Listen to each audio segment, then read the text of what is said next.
What type of assessment? Altered mental status gets Blood what? sugar. Blood sugar assessed, oxygen and temperature. Okay. Good. Oxygen, glucose, and temp. So we'll start with headache. Do not think that your call is a headache call and it's just a headache call and 2 Tylenol and go to bed and you're going to be better. If a person calls you about a headache, take something that almost all of us, if not all of us, have had at one time as a symptom. 911 because of our headache. Has anyone called 911 because they had a headache? If I get an EMS call, headache, as the chief complaint, I'm immediately concerned because of most people are not going to go through the trouble of calling an ambulance with a headache.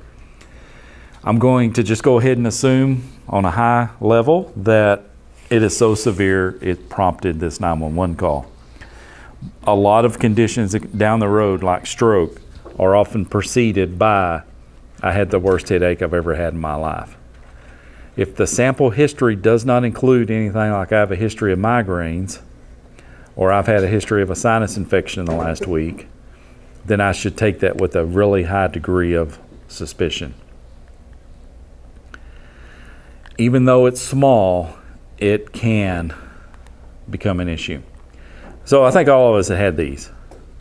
Just a tension headache, the light's not right, I'm reading small print, I've been focused on a computer, I've been under a lot of stress, blah, blah, blah. It goes on and on and on. I don't, as an EMS person, I'm not trying to figure out if it's a tension headache or not. I'm going to take it as a serious condition, and if you called me and you're willing to be transported, I'm going to transport you. We do not want to be the person who says, oh, it's just a headache. I was listening to my medical podcast the other day. I think I told you about Dr. Attia, Peter Attia. He's the 4 Horsemen guy. And he's interviewing a gentleman who started having severe abdominal pain and started blacking out. He called the light electric white. He said, I was just seeing electric white. That's how neurologically messed up he was.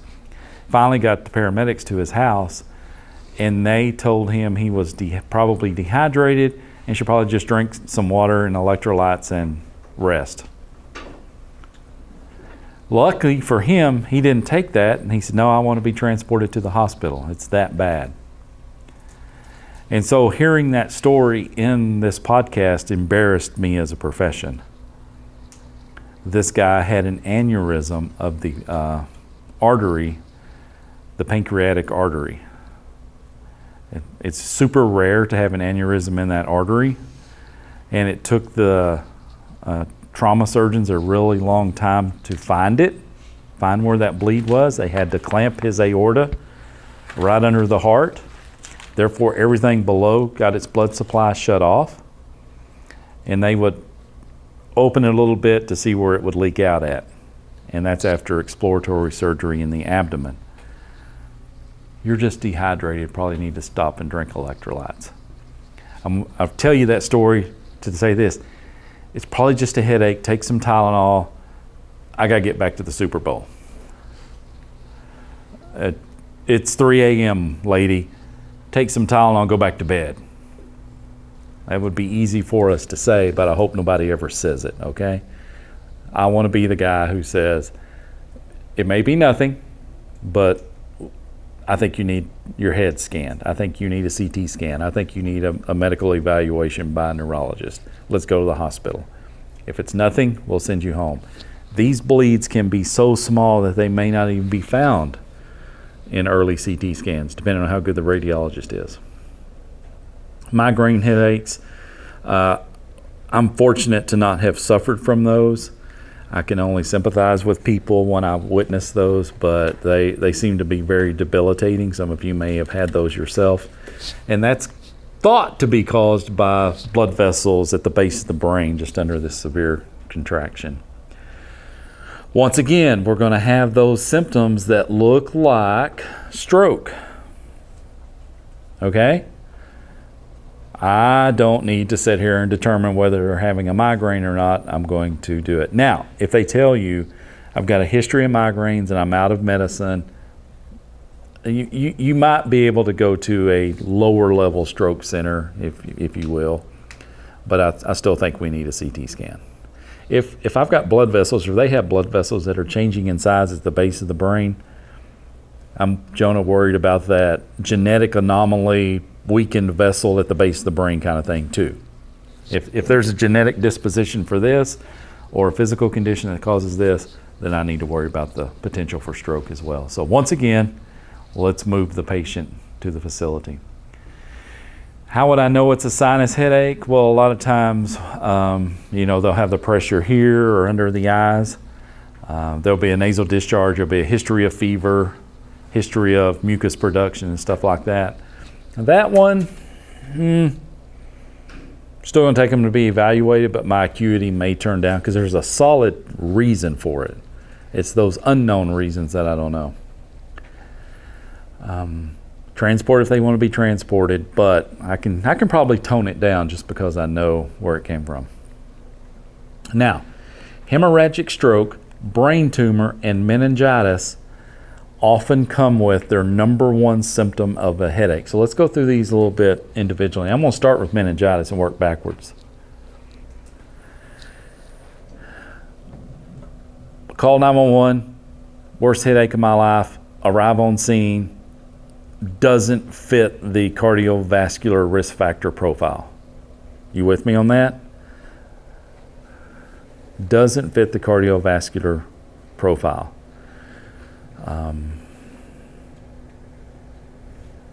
Sterrett, worst headache of his life. He's living on a college campus, living in the dorms. I walk in, Sterrett does not look like a cardiac patient. Therefore, he's probably not a stroke risk either, is he? Because the risks are the same. What am I thinking immediately? It should be meningitis. A couple of reasons. One, he's in a dormitory environment. He's around a lot of other people. So jails, nursing homes, college dorms, military bases, anywhere where people are living in close proximity to each other, I got a high suspicion of meningitis. Number two, thank you, Sterrett, you just exposed me to meningitis. And number three, I'm going to limit the number of people coming around you because here comes the big fire truck with 6 firefighters jumping out in bunker gear. They don't get to come in. If I need one of them to help me, they're going to have respiratory protection and they're going to get checked out as well. So limit the exposure to people who have this. If I look at Sterrett's skin and it has purple blotches, those purple blotches are caused by capillaries being damaged due to the virus or the bacteria. That has a name. It's called petechiae. And a person who has petechiae, until proven otherwise, has meningitis. Congratulations, you get yourself some prophylactic antibiotics. Limit exposure, okay? Petechiae. You think, why are we talking about meningitis in the middle of a neurology lecture? Well, meningitis is inflammation of the meningeal layer that surrounds the brain. You with me? The brain sits in a sac. It's called the meningeal sac or the meningeal layers. There are 3 layers to that sac, Luke. Here we go. The outer layer is called the pia mater.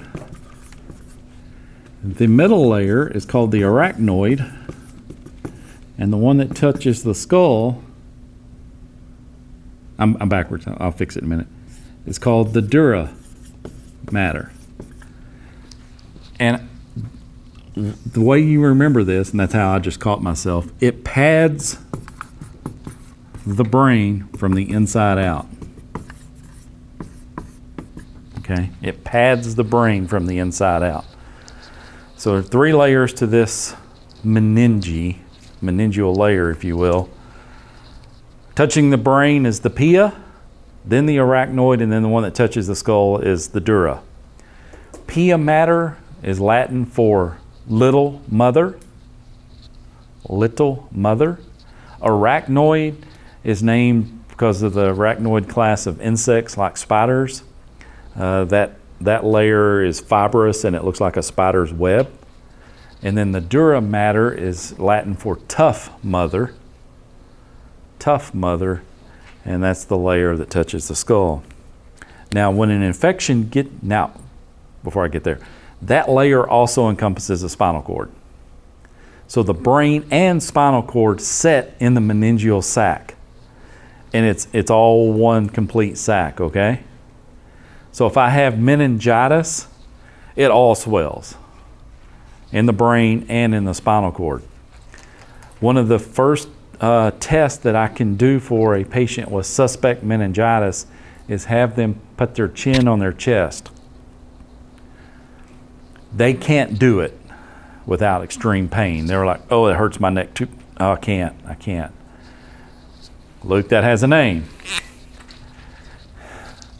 That's called nuchal. Sometimes I see the H put in there.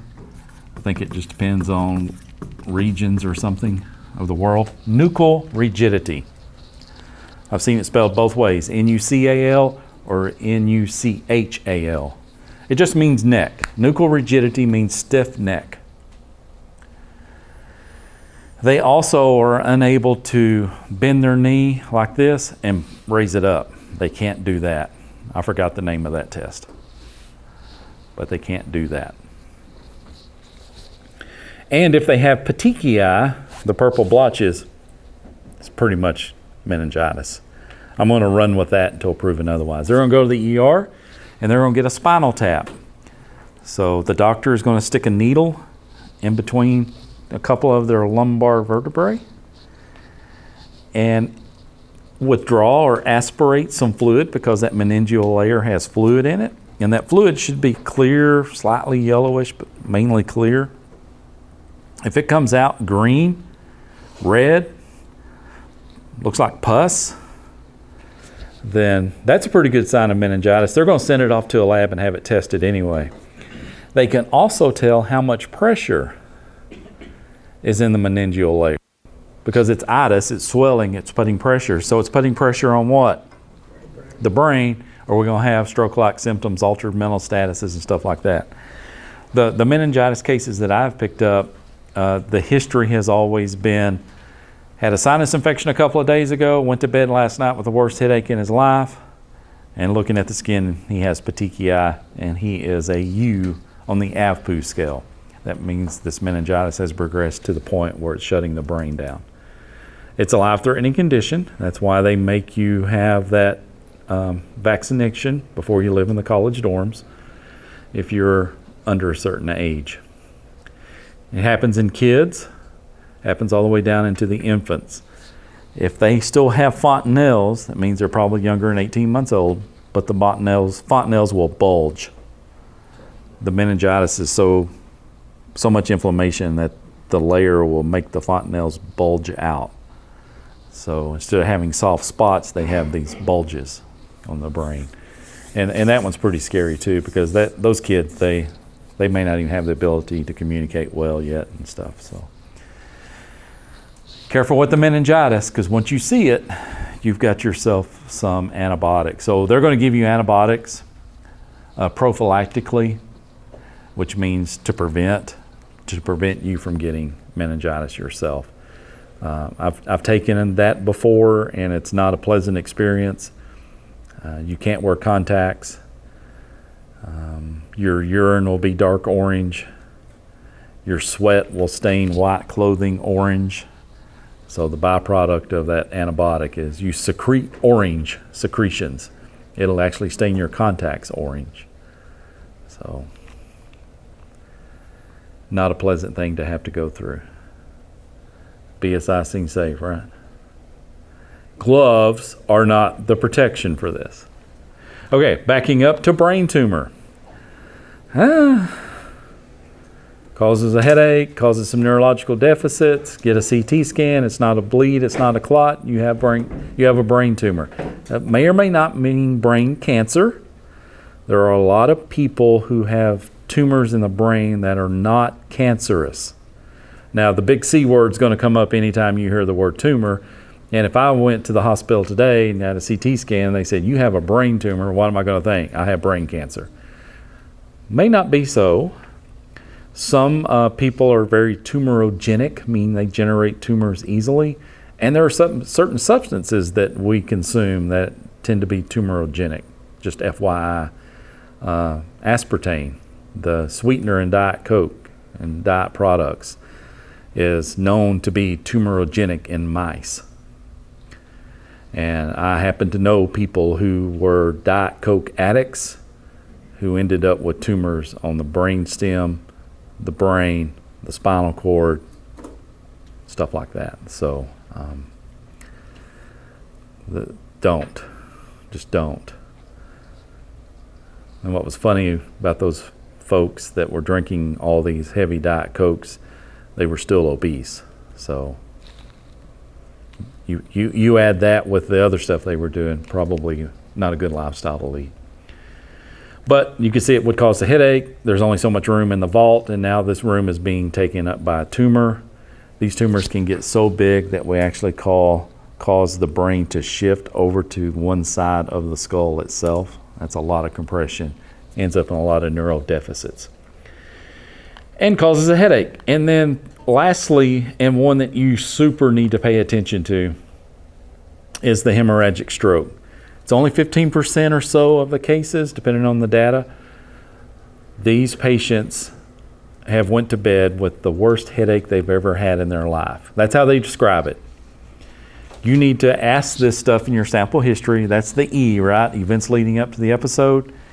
You woke up this morning and you couldn't get out of bed because you're paralyzed on the left side of your body. Tell me about when were you last normal?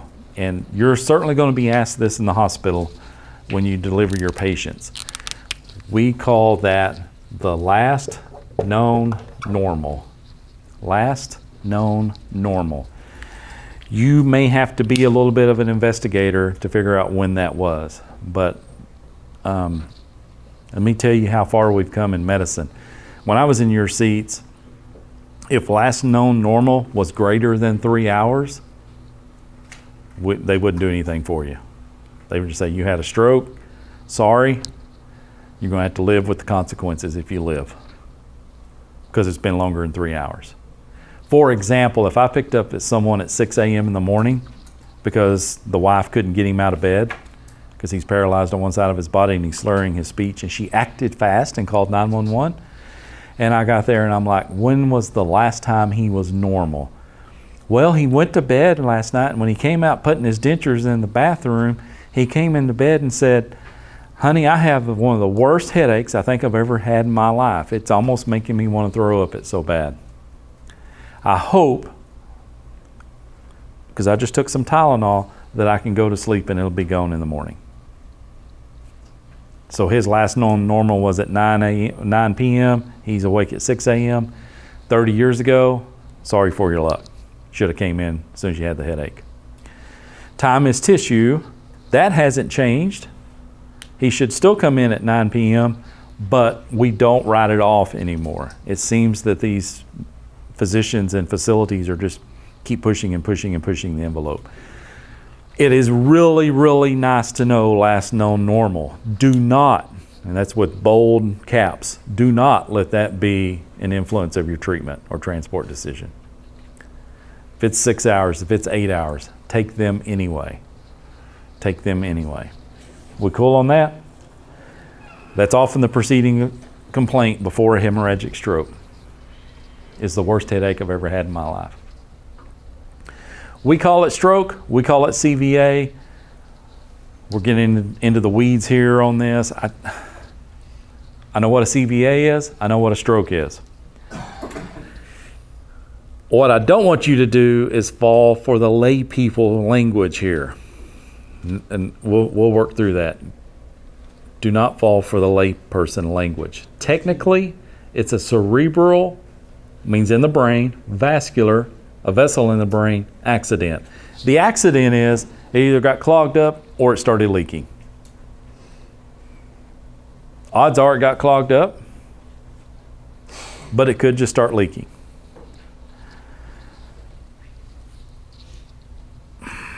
If those symptoms resolve within 24 hours, maybe the clot dissolved, maybe the clot moved on, maybe the leak tamponaded itself off, then it is no longer called a CVA, it's called a TIA. And a TIA are stroke symptoms that resolve within 24 hours. TIA stands for transient. It means comes and goes. Ischemic. You know what ischemic is by now, lack of perfusion.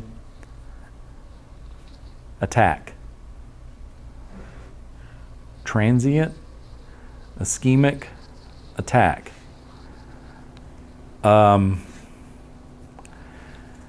Your lay people often call these mini strokes. I don't like that phrase, and I sure correct it really quick, because ignorant people, and I don't mean that derogatory, I mean they just don't know. It sure pisses my wife off when I correct ignorant people. She's like, you need to be a little nicer. I'm like, you need to be a little more real. If a person is having mini strokes, what's happening? If they're having TIAs, what's happening? It's weakening. It's happening. Do you remember angina? Your chest pain dude's got angina. Oh, well, he thought he was having a heart attack. Well, yeah, it's just angina today, but it's what tomorrow? Heart attack. Infarction, myocardial infarction. You better get a hold of it, right? It's still serious. Is angina serious? Yes. Is it as serious as a heart attack? No, if it's a true heart attack, then something's died. If it's angina, something is ischemic. If it's a CVA, something has died. If it's a TIA, something was ischemic. It's the angina of CVAs. Take it serious. Oh, he's just having mini strokes. He's about to have the big one. And it may be too late to change any parameter that might prevent it, but it certainly needs evaluation. Hey, if your blood's too thick and your hormones are out of balance and your hematocrit's super high, or your Coumadin dose is not right, I mean, there are things we can intervene with, but as far as a lifestyle issue, it may be too late. A lot of people tend to say, he's having mini strokes. Yeah, they're just waiting on the big one. Does it make you more mad when your wife says that? My wife doesn't think, my wife knows my filter is very porous, and when somebody says they're having mini strokes, now I don't say it to this person's face, but I'm like, yeah, they're about to die. They're about to have the big one. And she gets mad because she lives in a fantasy world, right? She lives in one of those worlds, if I don't say it, it doesn't happen. It's not that she's in a fantasy world, it's just this profession puts you in reality so hard that you don't fall for the niceties. And it's harsh. To the general public, it's harsh. And even though she's been around me a long time and she understands it, and she was an EMT at one time, I actually knew her instructor quite well.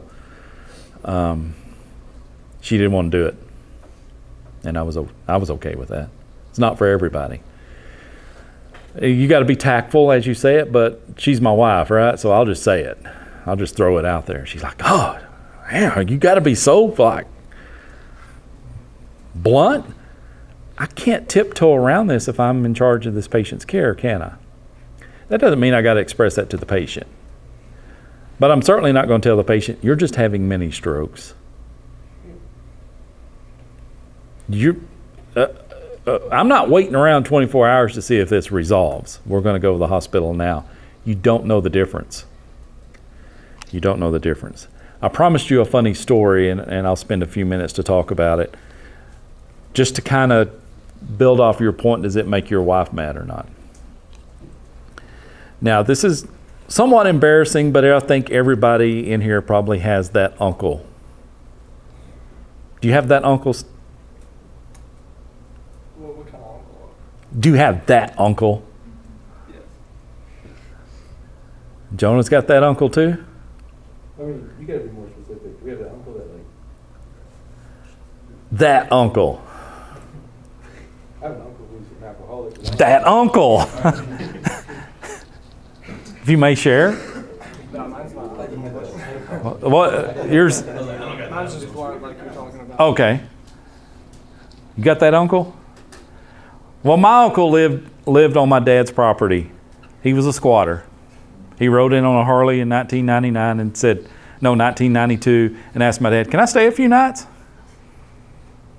I just evicted him from the property last year.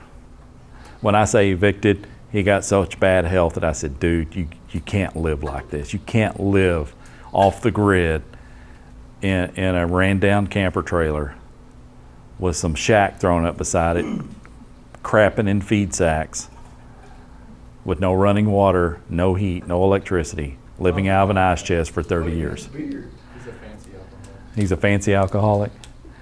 This guy just was weird. He is weird. He's still alive. All right, let's back up. I say 20 years now. Sometimes I'm surprised I've been married almost 30. But I'm lying in bed. I'm not sure if I was still on the ambulance or I started working here. Irrelevant. Well, he had a squatter wife, or squatter common law honey. Now she was more weird than him because she had stayed with him all this time.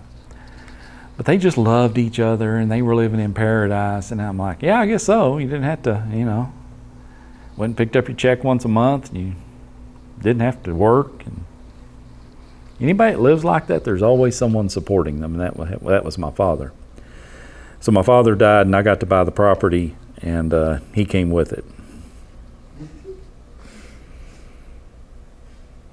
Anyway, about 3:30, 4 o'clock one morning, and they had a couple of horses.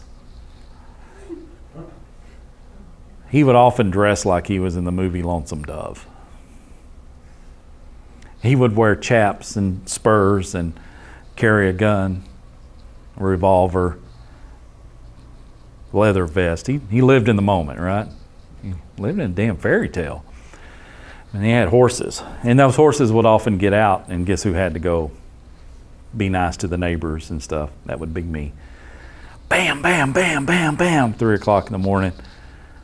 Startled from bed, somebody just banging on the door in their headlights. You could see headlights in my front yard. And my wife's like, what's on there? And I'm like, I don't know. Let me go up and see.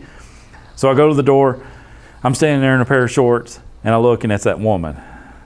I'm like, what in the hell does she want at 3 o'clock in the morning? I'm thinking horses. I open the door. She's like, you got to come quick. You got to come quick. You got to come quick. She's all frantic and stuff. I'm like, what do I have to come quick to do? She said, it's Larry. He can't get out of bed. He can't get out of bed. He can't talk.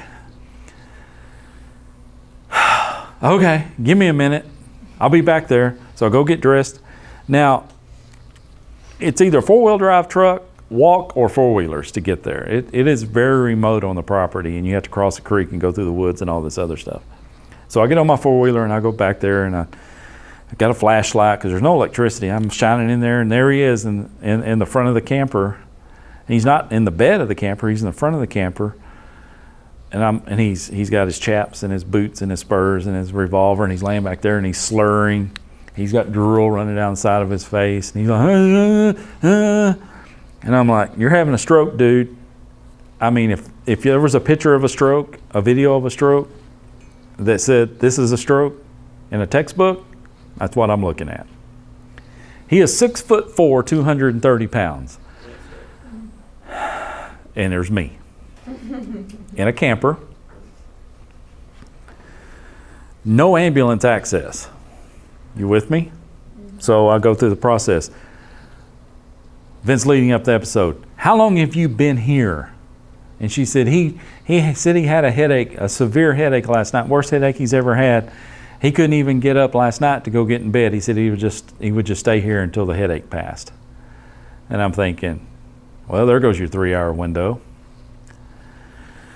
I'm like, okay, we've got to get you out of here. You're having a stroke. And he's like, oh.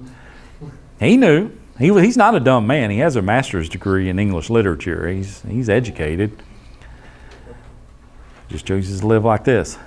So I'm like, I need some help. So I call my old brother. I'm like, hey, bro, you got to come help me. And what are we going to do? He's like, I don't want to do any of that. I'm not getting involved. And I'm like, you've got to help me. I cannot get him out of there by myself. How are we going to get him out? So the doorway's not big enough for 2 people to carry him. So I do a drag thing that you guys did, where you get him, just the emergency drag, pick him up, and I'm coming out of the camper. His damn spur hangs on the camper door. And I'm about to fall off. Now I'm like, God almighty. So I drag him out to the old Dodge truck, passenger side, and I just kind of throw him over on the floor. I mean, I'm exhausted. I can't do anymore. And he's laying over in there, and I'm trying to pick them long legs up and wad him up, and he's incontinent of urine. He's slurring speech. And I remember him saying this, "You hurry up, I got brain cells dying." I'm sorry. I'm like, I know you have brain cells dying, dude. I'm trying to hurry up. Why are we now hurrying up? Why didn't you hurry up when you had the worst headache of your life? So I finally get him in the truck, and she's all frantic, and she's like, we're going to go. And I said, hang on a second. I know he's a VA patient. I said, you need to go to Denison, and they will transfer him to Dallas VA. It's all going to be taken care of, but go to Denison. And at that time, TMC was 12 minutes from me. Once I got on the highway, it'd be 12 minutes, if that. TMC hadn't moved yet. She takes him to Durant. And she's from Durant, and she takes him to Durant. They're afraid of the bill. And I'd already established he's a VA patient. That's all going to be covered. They go to Durant. By this time, sun's coming up. I'm awake, telling my wife what's going on. She said, you should call your mom and dad. And I said, yeah. So I'll call them, wake them up. And I said, hey, your brother is in the hospital at TMC. He's had a stroke. I'd be surprised if I'd be surprised if he's alive at the end of the day. That's how bad his stroke is. So they go to TMC. He ain't at TMC. They call Durant. Yeah, he's up here. You will not find him alive at the end. No. They go to Durant, and the doctor at Durant says he's not having a stroke.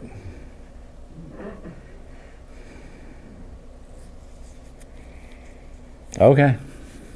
Whatever. So you wonder if I'm blunt or not? Whatever. He's having a stroke. What type of stroke? Most likely. Worst headache he's ever had in his life.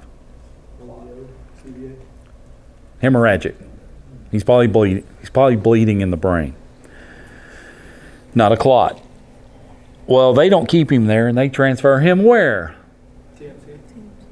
Dallas VA. So he goes to Dallas VA. Guess what he gets admitted to? And then they move him to Clyde Cosper in Bonham, which is a VA nursing home, for rehab. Rehab from what?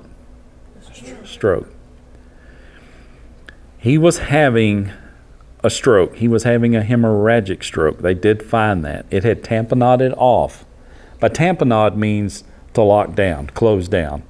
That's where they get the word tampon in menstrual flow, to stop the bleed.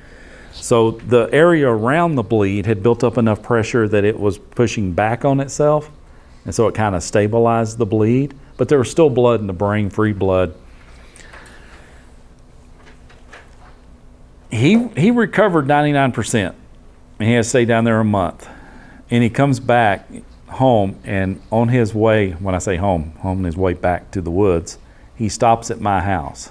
And I'm like, what is he stopping here? He's not driving, but he stops at my house. He looks so much better. He's got a haircut. They've cut his beard off. He's walking now, and he comes up to me and says, I need to show you how much I appreciate you getting me out of that environment. and getting me to the hospital. I'm like, well, you've delayed a lot of things, but I'm glad you're better. He's still doing okay today, and he hasn't really had any stroke-like symptoms since. They got him stabilized, and he's on medications now and stuff like that. His blood pressure was an issue.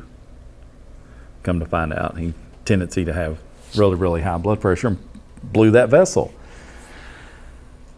Was it a mini stroke? No. Was it a CVA? Yes. But he fully recovered. Well, by definition, it went longer than what? 24 hours. So you can play semantics if you want to with it. The bottom line is there is a high risk of brain damage in these patients. So don't mess around with it. Don't get hung up in that. Wait, what did he do to thank you for your... That was it. That was it. I went back and got him 20-something, well, just in the last couple of years. He couldn't walk. And my mother was like, I don't know what we're going to do with him. I think he's got a sore on his hip, and I think it's just rotting off. And then they called me one day and like, can you go get him out because and call the ambulance? And I said, if I call an ambulance, we're going to have to go through some other person's property who has cows, and I got to get permission. And I call 911, and I say, no, I actually call the ambulance with the direct line because I used to work there and I know the direct line. And somebody answers the phone and says, you need to call 911 first. I'm like, there's a reason I'm not calling 911 because this is unique. This is not like any 911 call they've ever been on. They're like, sir, you need to call 911. Whatever. Call 911. What's the address of the location? I said, he lives in the woods. Well, what is your address? It will not get you there. Well, what address do we need to look for? He lives in the woods. Here's how we're going to do this. Sir, ma'am, this is how we're going to do this. I'm going to park on the side of the road. I need your ambulance to come down this road. I will have my hazards on. When they see this color truck with hazards on, they need to stop and talk to me. We have to go through 3 locked gates across a field. Sir, is it too wet to cross? No. So here they come. We go across the field. They're real cool. It's just the dispatcher we'll get back there. I don't tell them I'm a paramedic. And I don't know these two. I guess they're Oklahoma trained people. I don't know these two. This one guy gets out and I'm like, shit. How are you going to go in that camper? You won't fit through the door. The other guy is about Frank's size. And I'm like, you don't understand the size of the person you're going to go in there and get.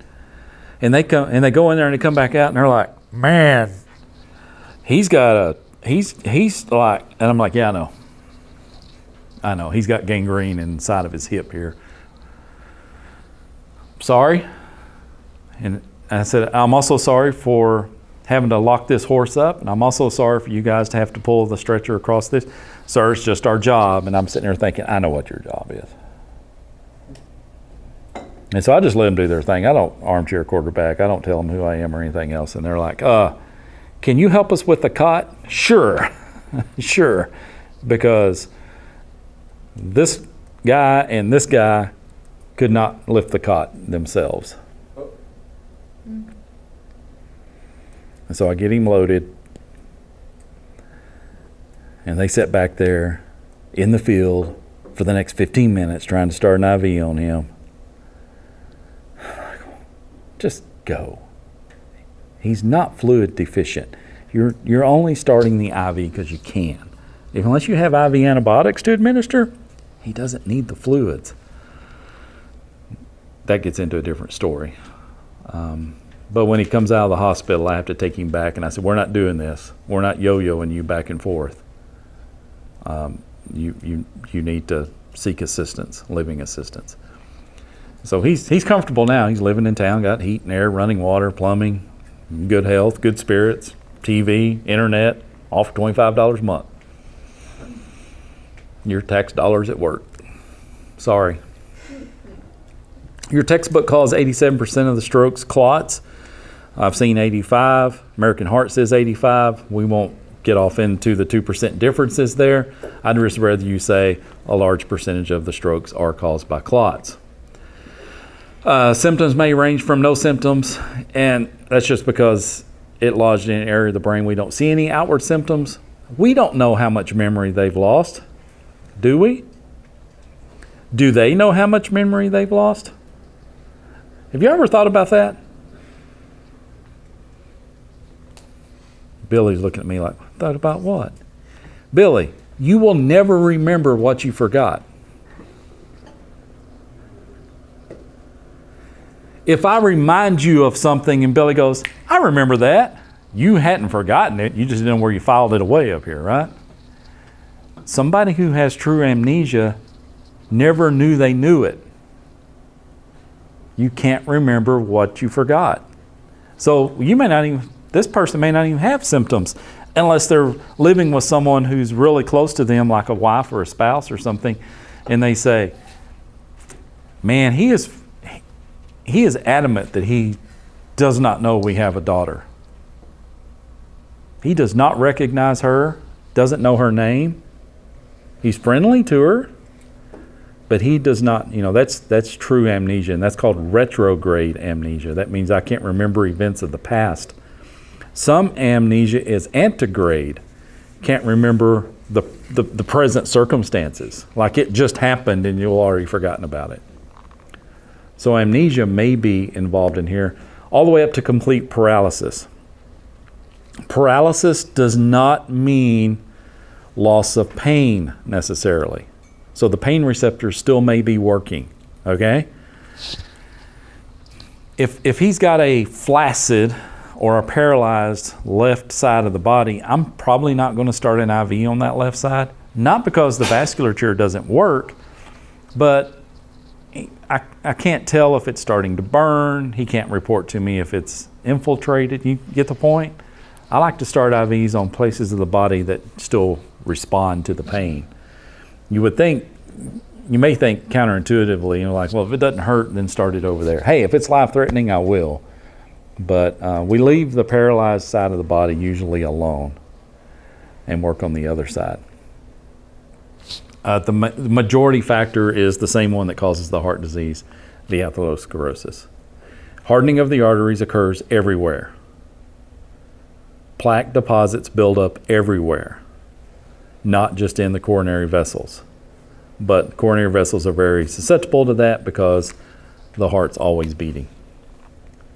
Not that the brain's not always needing oxygen. The brain is the stingiest organ when it comes to glucose and oxygenation. When I say the stingiest, it's getting the bulk of it. A bulk of your calories are just running the processor. A bulk of your oxygen is running the processor. Therefore, it is the most sensitive to some of it as well. But we don't get that cramp. The brain can't feel anything. That's kind of weird. The brain doesn't have its own pain receptor sites. And so those feelings of angina and stuff that you would feel in a chest pain patient aren't in the brain. You just have to have the symptoms. Very subtle or full-blown, everything. So this darkened region here that's ischemic would be called the umbra. The penumbra. And if I've got a dead area in there, that would be called the umbra. Don't get hung up on those words. What I need you to know is this zone will continue to grow until that clot is resolved. If it's resolved within 24 hours and your symptoms go away, it was now called a TIA. If the symptoms and the damage is permanent, CVA. Cool? It's a clot, so that accounts for about what percentage of strokes? 85 to 87, yeah. Hemorrhagic, not as common, but bad. Bad. This is the person I am concerned with when I take up blood pressure and it's 198 over 182. 220 over 180. Not 120 over 80, but 220 over 180. If you're a paramedic or you're an EMT, either one I should say, but if I'm a paramedic and my EMT is taking up blood pressure and they go dude, you may ought to take this because I can't hear it. I'm like, what do you mean you can't hear it? You've taken 1,000 blood pressures in front of me. What do you mean you can't hear it? How come they can't hear it? They're not pumping it high enough. Or they report back and say, you may need to take this because I got like 220 over 190. I'm not doubting you, but yeah, I'll take it again. You're like, oh, shit. What are those poor cerebral arteries doing under that much? I mean, they're just, what? They're just pounding. Often preceded by a history of, I stopped taking my blood pressure medications because I didn't think I needed them anymore. I found this Indian herbal remedy on the internet, and it's going to solve my pressure. I lick aloe vera plants now. It's all good. Lights and sirens? It is urgent, but if the lights and siren raise the anxiety level of the patient, go back to the statistics on that. Running lights and siren, you'd probably have to drive from here to Albuquerque to make a noticeable difference. If you're only transporting less than 20 miles, 30 miles, the difference, some studies say it's even longer to go with lights and siren because of the issue with traffic in front of you. Try running lights and sirens in Central Expressway in Dallas. You're going to delay more than, you're going to cause so much chaos there. It doesn't buy you any time. It doesn't buy it. We drive plenty fast anyway, right? The ambulances I had were governed out, and the traffic was driving faster than I was with lights and siren. So it's kind of you don't need to be doing 90 miles an hour. Time is tissue, don't get me wrong, but I drive lights and siren to the hospital and they put them in the hall for the next 3 hours. Got to use common sense. It is urgent though, Jonah. May I say that? It is urgent. So that means the interventions, the detailed assessments of a stroke scale, the IV starts. If I'm starting an IV to lower that blood pressure by giving them a medicine, awesome. But if I'm hanging out just putting them on oxygen because I think they need some, not so much. I need to be going. They're trying that. There's Frazier. Some of our hospital rooms with CT scanner can drop out of the ceiling. Yeah, there are pre-hospital CT scanners. And they're trying to cut this time away. It's expensive. It requires somebody trained in the interpretation, a rad tech, to take it. With telemedicine, a neurologist can look at it. What good's it getting you? That's the final question. If you're starting treatments pre-hospital, awesome, because that time is tissue, and if I can get a clot-busting medication to go in there.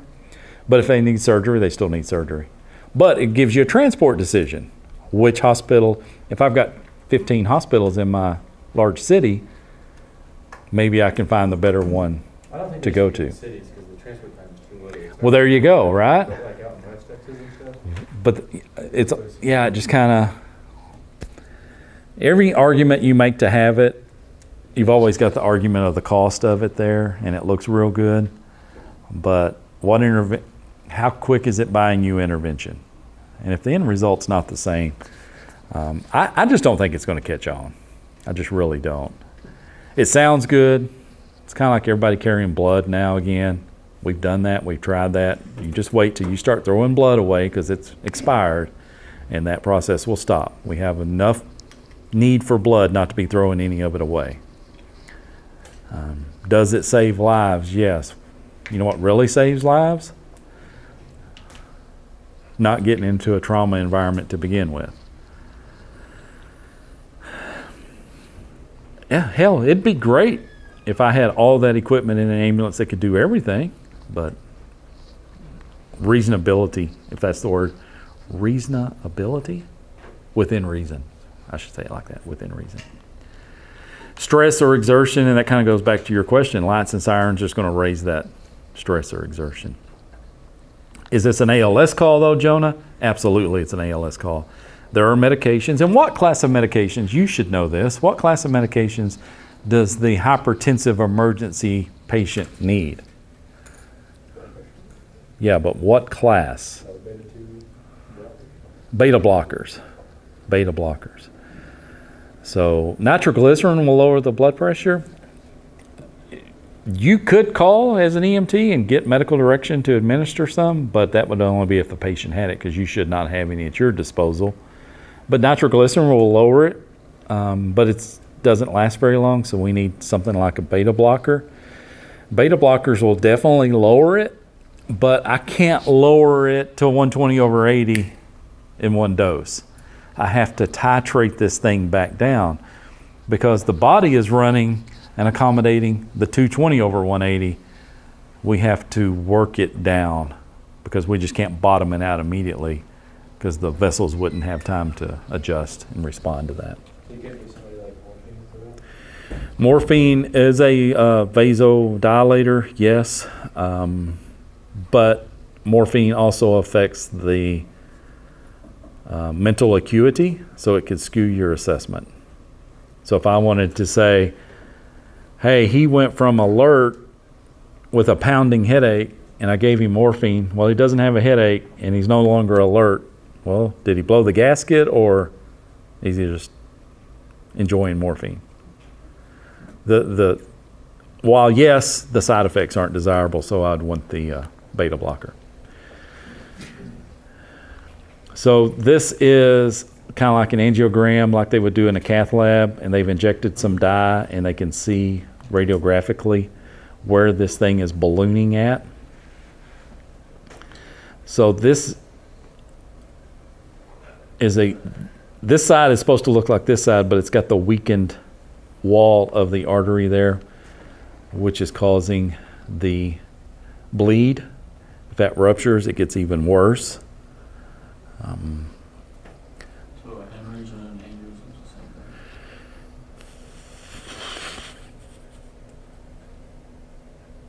same thing? Yes, no.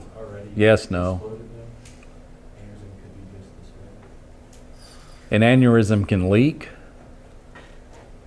and then it's a hemorrhage. But an aneurysm can blow apart so bad it's no longer an aneurysm. Now it's just a complete leak. My water hoses are tired. I turned around the other day. I was pouring some cement, and I just had a spray nozzle on the end. And I turned around and look, and I had a fountain coming off the water hose. That was an aneurysm that was what? Leaking. And I went over and there's that bubble on the edge of the hose. And it's the exact same thing. So if I lower the pressure, I lower the rate of leaking. If I lower the pressure, I also lower cerebral pressure. So that's why I've got to be careful lowering the blood pressure with beta blockers. If I need that much pressure, remember Cushing's reflex, Cushing's triad, the more the pressure goes up in the brain, the higher the blood pressure goes up to maintain good blood flow to the brain. Could be counterintuitive to lower the pressure too much. That's what makes one of the things that makes being a paramedic really, really hard. And sometimes it's a no-win situation. I can lower your pressure, but I'm going to further damage the brain because I'm not getting the pressure needed to perfuse the rest of the brain, because all of this is occurring where? In a closed vault. And so the intracranial pressure is going up. Looks just like a head bleed in trauma. So there's the TIA. We've already talked about that. Mini stroke, sure. It just tells you, hey, a larger one's about to come. If you've had a TIA, you're probably going to have a stroke at a 30% odds. So people who have TIAs will probably end up having a stroke, 30% of them.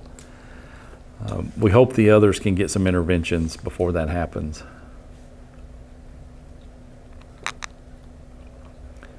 Signs of a stroke. I don't like this. I do not like people telling me about the signs of a stroke, but I'm going to tell you. Facial droop is a big one. Paralysis to one side of the body is another one. So that's why we do the arm drift test. Hold your arms out And we make the patients close their eyes because then they're not aware. You know, like a good athlete doesn't have to see where his or her hand is, but they know the football's right there and they can catch it. They're very spatially oriented. Stroke patients lose that spatial orientation. So if you have them close their eyes and hold their arms out, they don't know that this arm might have already went back here. They still think it's out straight. Slurred speech, drooling. So once I get slurred speech and drooling, I've involved the cranial nerves that affect the throat, the tongue. What's the most common airway obstruction? The tongue. The inability to swallow creates a aspiration risk. So you're having a stroke-like episode, but my primary concern is keeping your airway clear. So turning them to their side or setting them up, leaning them forward, using suctioning. Never let them on their back flat because the tongue will fall back. They can't swallow the saliva. It will build up, go down into the lungs, and they'll aspirate on it. Most stroke patients end up dying due to aspiration pneumonia. And this is like 3 months later, they're unable to take care of their daily needs. The stroke debilitates them. The byproduct of those debilitations ends up killing them. They can't feed themselves well. They get infections. They choke. They aspirate. They don't cough, whatever the case may be. Ataxia is a word for lack of muscle coordination. You may or may not see that out there as well. Please be careful with that injured, flaccid side of the body. They may or may not be able to feel pain, but they certainly can't protect it. So if something is stinging them or burning them, a lot of patients who try to go home post-stroke end up burning their hand, scalding their hand on the stove or something because they've lost that ability to have the reflex to jerk back.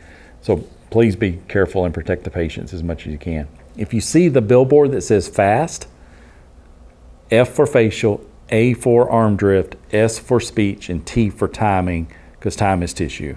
And that's for the layperson. It might as well be for the EMT as well. In some cases it is, because if I see those symptoms, I know time is tissue and I need to get them to the appropriate facility or get ALS involved.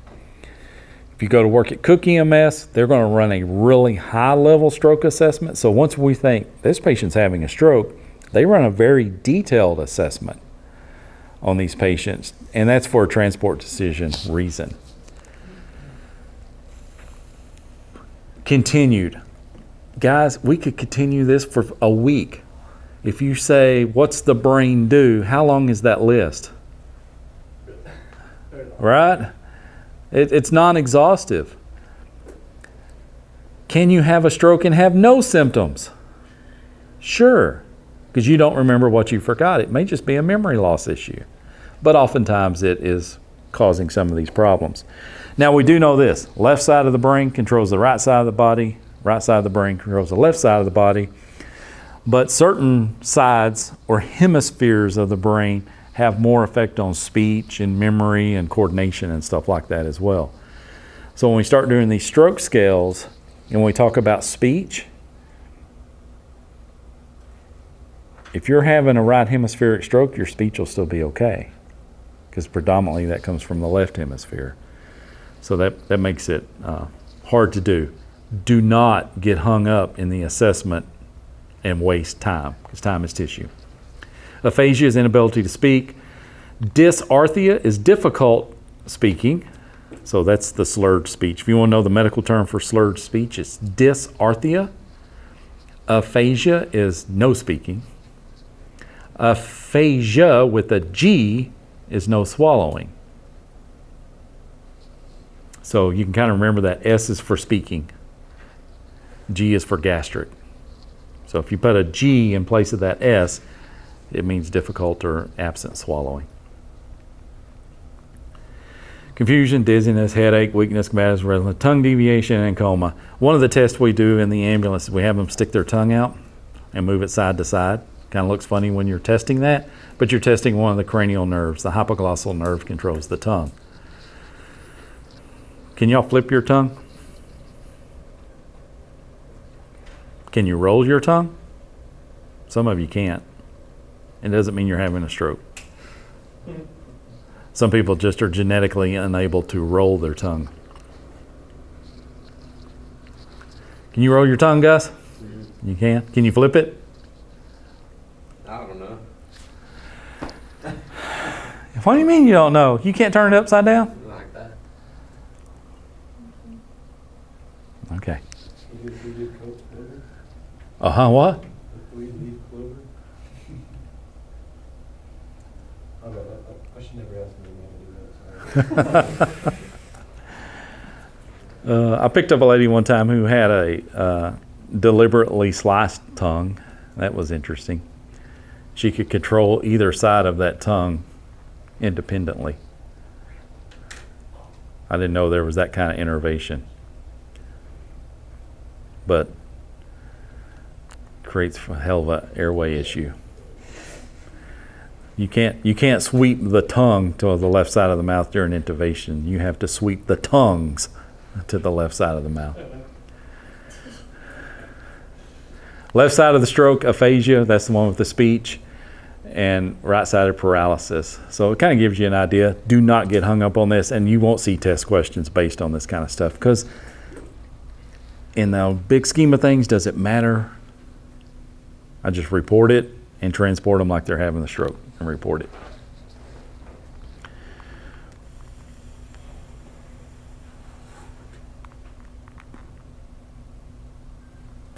We're starting to repeat ourselves here, so in the interest of time, let's try to get through this.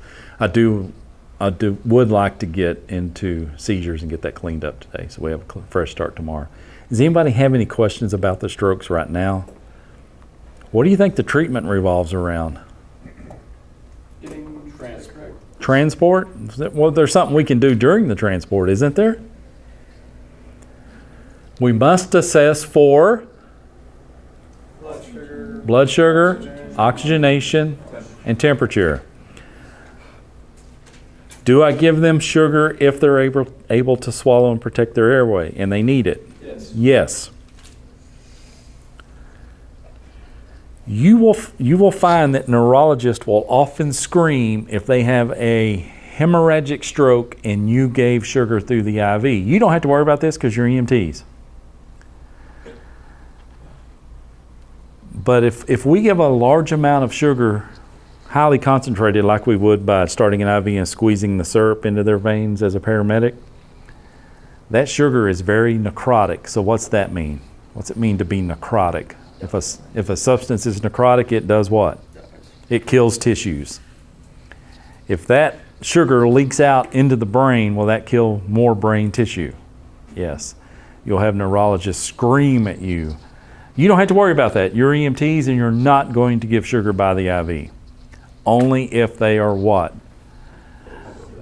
Hypoglycemic and able to swallow. Okay? When you give the sugar that way, it goes through the GI tract. It's very slow. It's not this big wad of syrup floating through the vein, which is what the paramedics do for them. Oxygenation. What's my magic number? 94 according to your textbook. We are finding neurologists and cardiologists are happy with 90. So local protocol may have you cut that down to 90. American Heart Association is going to have you at 94. If we hyperoxygenate or cause hyperoxia, we're going to cause cellular damage as well. Okay? It also makes the vessels spasm, so it could worsen the stroke. So be careful with the oxygen. I was taught, and there are a lot of people still in that mindset, that stroke patients get high flow O2 only if they are hypoxic at 94. If you keep checking the blood pressure and it keeps changing, and in the sense that it is escalating, it's trending upward, it's more of an indication of a hemorrhagic stroke. It's to be noted at your level, at the paramedic level, I would say they're trying to maintain perfusion to the brain. I may not want to involve anything in that. what looks like a stroke but isn't. Remember the cookie story? I think they're having a stroke. I think they need a cookie. Especially if they don't fit the demographic. But even if they do, all stroke patients, all symptoms of stroke get hypoglycemia ruled out by blood sugar check. Post-ictal. Post-ictal is the phase after a seizure. So they may have had a seizure in the recliner, and the wife walks in and sees them post-ictal. The post-ictal state after a seizure, you're tired, you're exhausted, you're not really with it. You may have peed on or pooped yourself. You become incontinent during the seizure. It looks like a stroke. But there is a history of a seizure preceding it. That's called the post-ictal state. I will still do a neuro assessment on them, but post-ictal states resolve relatively quickly. Am I going to check a blood sugar?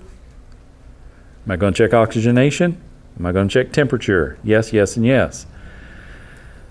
But if they just start coming around on their own and they don't have any paralysis, they may tell you they had a seizure, even though somebody may or may not have witnessed it. Now, if the seizure was witnessed, you probably know that's a post-ictal state. Can a stroke cause a seizure? Yeah, because anything that pisses the brain off can cause a seizure. So they may be hand in hand. Subdural or epidural bleeding, if we go back over here to the layers of the brain, if I get a rupture in one of those arteries or one of those vessels that's in the meningeal layer, if it's a subdural, it's under the dura mater. If it's epidural, it's on top. History of a fall. Even if it's no more of a fall than right here and hit the table on the way down, especially if they're aspirin or anticoagulants. The jargon for that is, are they on coags? You'll hear the physicians and the nurses say that. Is that patient on coags? And that ranges from Plavix to aspirin to Coumadin to warfarin. Brilinta, I think, is another one, relatively new. There are those bleeds, so I don't have to tell you. You can actually see them there now. Could be trauma. Could be just a bad vessel. Could be an overdose of Coumadin. Too much rat poison. Too much aspirin. Sneezed real hard. Sometimes that's all it takes to blow that apart. Straining to move a stool. Can strain so hard it could pop a vessel. Coughing, violent coughing, violent vomiting could be enough to do it. So the sample history is very important.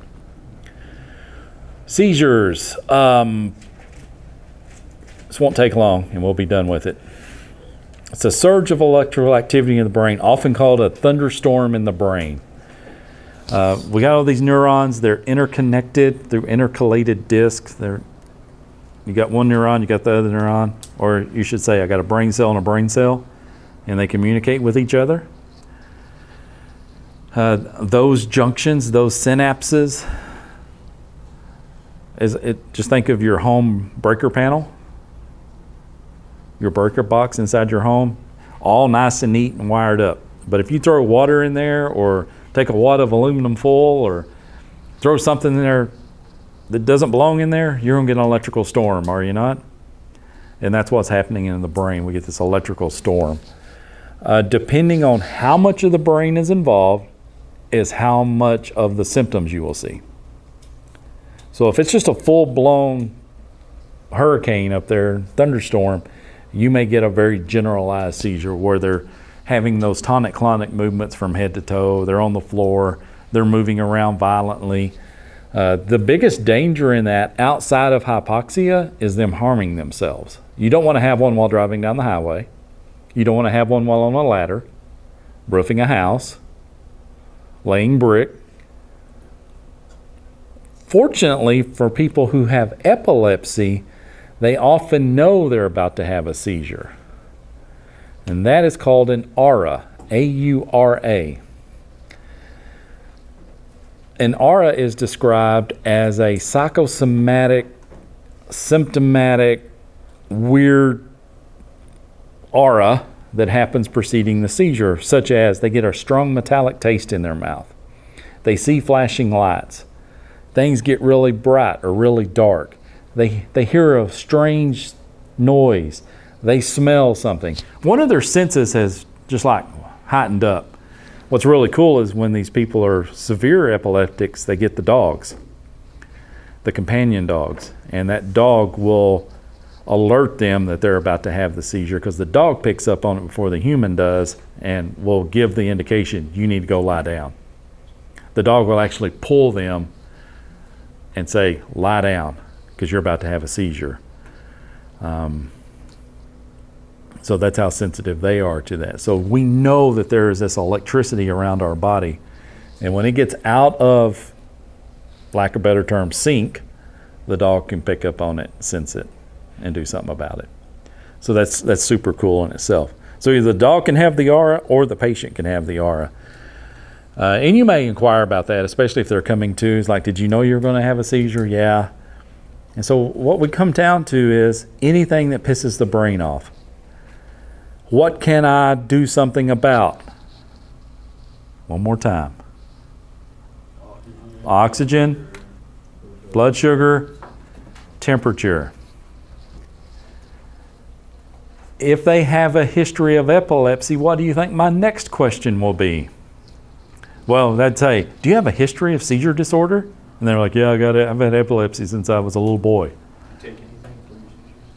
Do you take anything for your seizures? Yes. Next question. When's the last time you took Ativan? Did you take it? Yeah.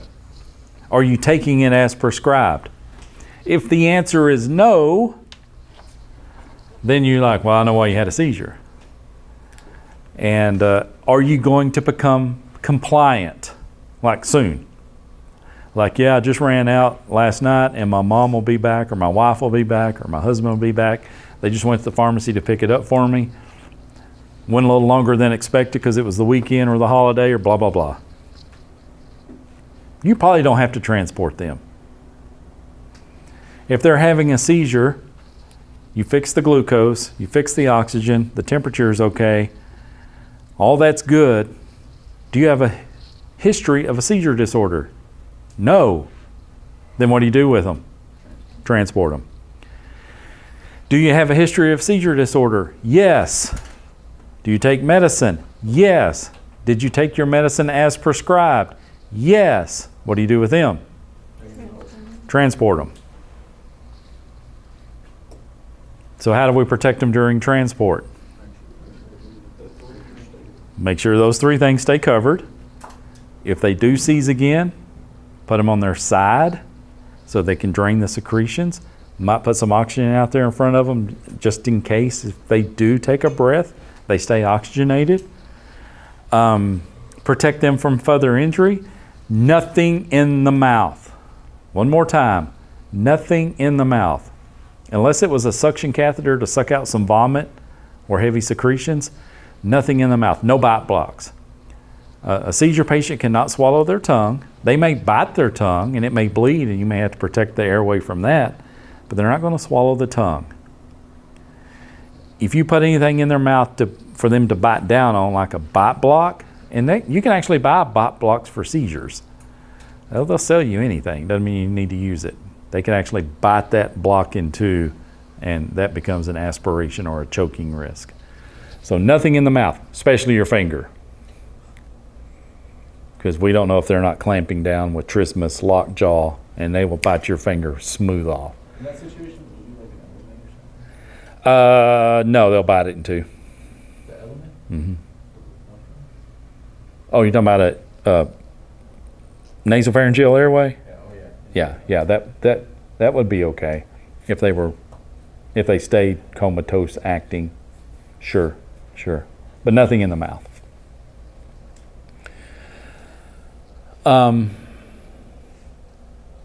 If they're still seizing when you get there, what do we call that? Status epilepticus. Is that a dire emergency? Yes. Okay. ALS.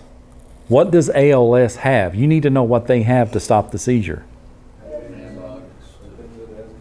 The benzo class of drugs. The benzo class of drugs.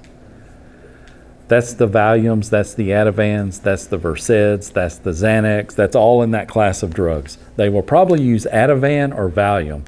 When I did it, all I had was Valium. I didn't have Ativan, especially initially. Ativan seems to work very, very well, though. So Ativan can also be given IM, Valium's IV. I don't think we really did that. Yeah, it's kind of old, but it worked. I mean, it definitely worked. But you had to get the IV on them, and somebody's that's seizing. That's a task. If they're moving around, it's hard to start an IV. And with the Ativan, I could, up the nose, IM, something like that. Question so far on seizures.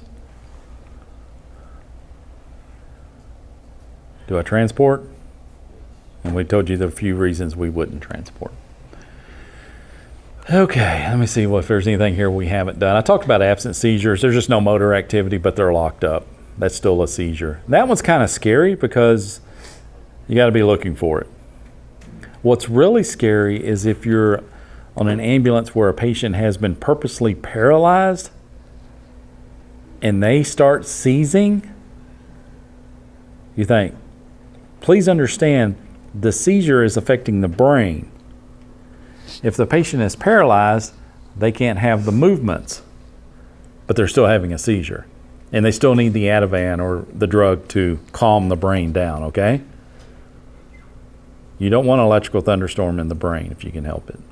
When you told us about that dude that overdosed on that bag of edibles, Uh-huh. is that an absent seizure? Well, it's not electrical thunderstorm. It's probably a lack of any thunderstorm. It's kind of like we've been in Texoma for the past 4 months. Yeah, nothing going on. Just locked up. Just locked up. But it looked like one, wouldn't it? And so how would you determine, is this an absent seizure or not? After taking vitals. Vital signs, glucose, oxygenation, temperature, last oral intake, 1 bag of edibles. Damn. I heard a story the other day, and I'll protect the guilty. Somebody got their medical card to wean themselves off of anxiolytics. And Valium is an anxiolytic, Xanax. This person was a heavy Xanax user. And if you knew the person, you would know why. Very heavy PTSD easily, just due to the career. This is a retired person who still suffers from anxiety at a really, really high. And I'm talking about a level of anxiety where you're just not functional. You just can't carry out your normal duties. You just lock yourself in the room and you got this insane impending feeling of doom. And didn't want to use Xanax, didn't want to use high levels of Xanax, and the side effects of that. So went the medical route, medical marijuana route. Was prescribed a fourth of an edible, fourth of a gummy. Well, it takes a little while. It doesn't sit in as quick as a Xanax because it's not, that type of chemical. Went ahead and ate the whole gummy because it didn't think it was working. Thought, well, I just need more because I'm so tolerant of the Xanax. I need a whole one of these. Well, this person was found outside naked in the shed, cleaning out the storage shed. So, there's side effects to all of this, right? There's side effects to all of this. That wasn't safe either once they kind of lost vision of reality. But you guys who are going to work in Oklahoma, not saying it doesn't happen in Texas either, but it's more likely in Oklahoma because it is a medical marijuana state. You might encounter some different things, so you need to be aware of those as well. What's funny is your textbook doesn't mention it, and if it does, it's like all damn go to hell, you're a bad person kind of thing. They have to write it on the federal levels. Anything here that we haven't talked about? There are those auras that I spoke of. Okay. Not all patients have to have them, but a lot of them do prior to a seizure. This is known epilepsy. This just thing gets very repetitive. 5 minutes. If they're still seizing when you get there, it's status. Or it's also defined as continue every few minutes without the person regaining consciousness or lasting longer than 30. Hey, if you got a seizure lasting longer than 2 minutes, it's life-threatening. Let's just be blunt about this. They need intervention immediately. Causes of a seizure, AEIOU tips, remember? Very simple Oklahoma way to remember that, anything that pisses the brain off.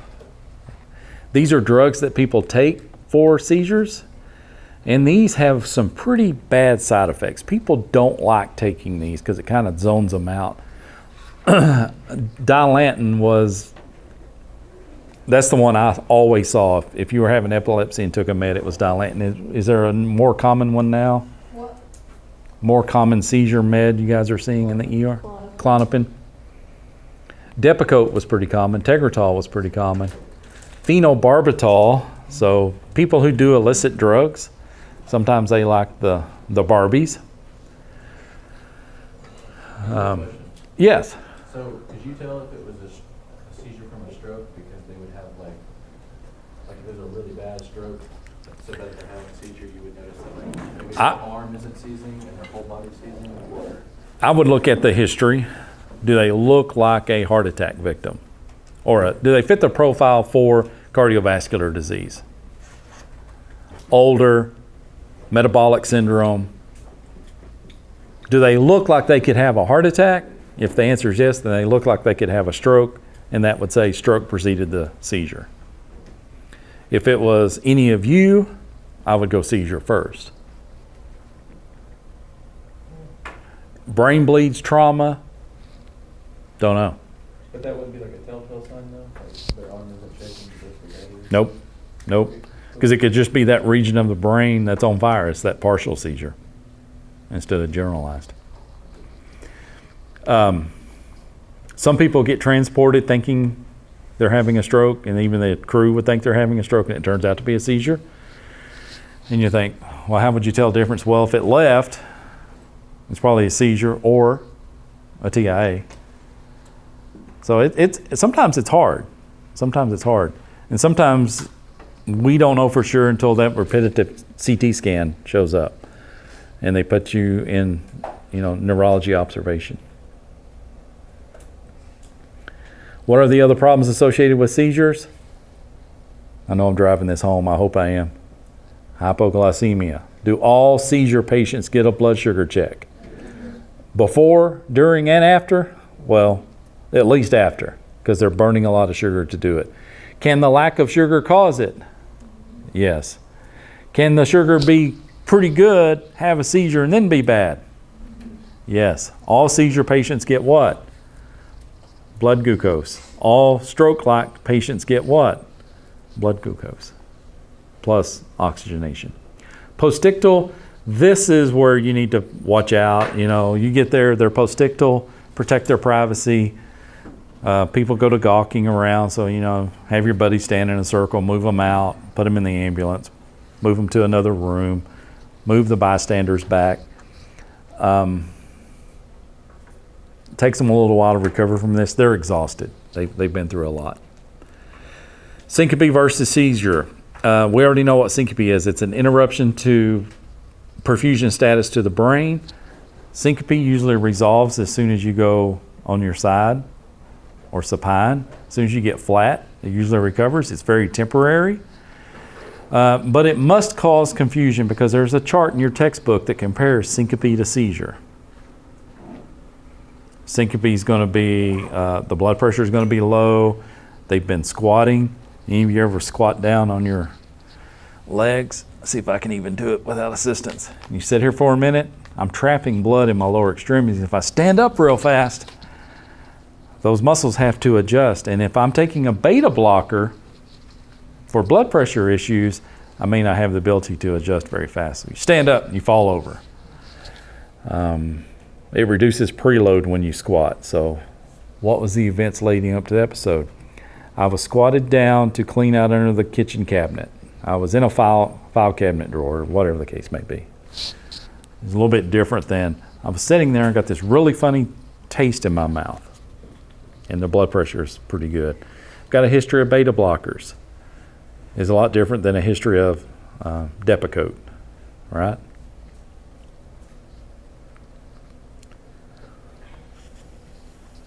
Any questions on syncope? That's just passing out. That's fainting, in other words. Okay. So we've already been through all of this. Any questions? We did it, guys. We did it. There is a exercise and assignment in your operations course shell that addresses this. So if you do that exercise, you'll be well versed in this. There's one more thing you wanted to look at. Somebody said, "Did you turn on all these assignments?" So let me go into the proper course. And let me see what's been activated. I did turn some stuff on today. So let's go down here to number 5. Number 5 got turned on if it wasn't already, because there's your PowerPoint for today. It's located there. You can't see that. If it doesn't have a green out there, you can't see it, so don't worry about that. There's a quiz in there. I think some of you already worked on that quiz. I haven't activated 6 yet. 7, this test, I've already entered your test grade.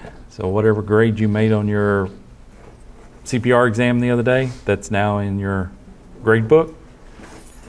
There's the PowerPoint for cardiovascular. This is the assignment where you upload the file.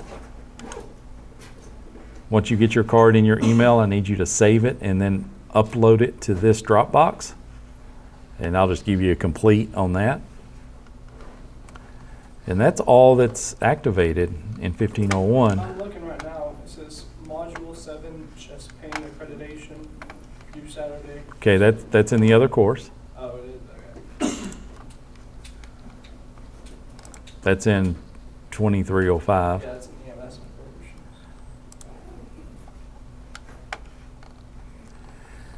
So ICS 700 should be done. Scene size up presentation. Let me check the due date on that. It says the 28th, but it's probably open until. Where's this shoe pad attestation? You basically Yeah. just answer yes. It's due, but you can still turn it in.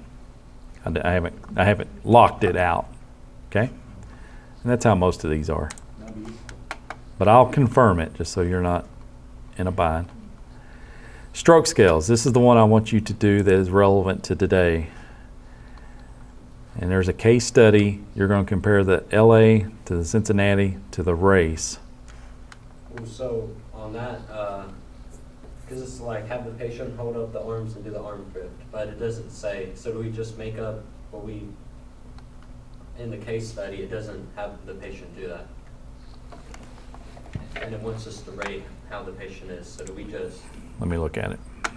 make it Let's up? kind of look at it together. Beautiful Sunday afternoon. You and your partner, within 4 minutes, 6-year-old complete extreme weakness and dizziness when she sets up or attempts to stand. 6 hours, worst headache of her life. Blood pressure is that. Her skin appears normal, exhibit facial droop on the left. You ask her to hold out her arms and a left arm drifts. She's had several mini strokes this past year. Takes and you need to look at these meds to see what they're for.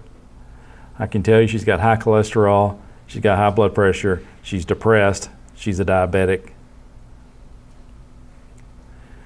She's not had any problems in several months. Treated for bronchitis with antibiotics. She finished the antibiotics 3 days ago. She's agitated, frustrated when trying to explain her symptoms. Hospital choices include a comprehensive stroke with PCI lab. That means percutaneous catheterization intervention. 60 minutes away by ground ambulance, and a primary stroke within 15 minutes.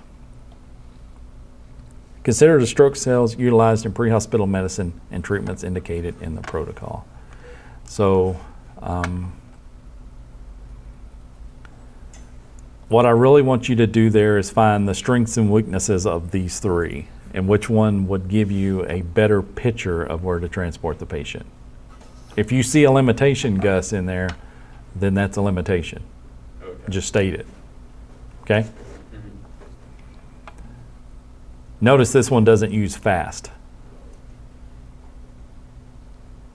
Use the LA, the Cincinnati, and the race. I'll give you a heads up. The race is the only one that's ever been checked for validity in a pre-hospital environment. And which is so ironic because I don't know of any EMS agency that uses race. But it is the only one that's went through studies and has been validated for the pre-hospital environment. What's that tell you about our business? We suck.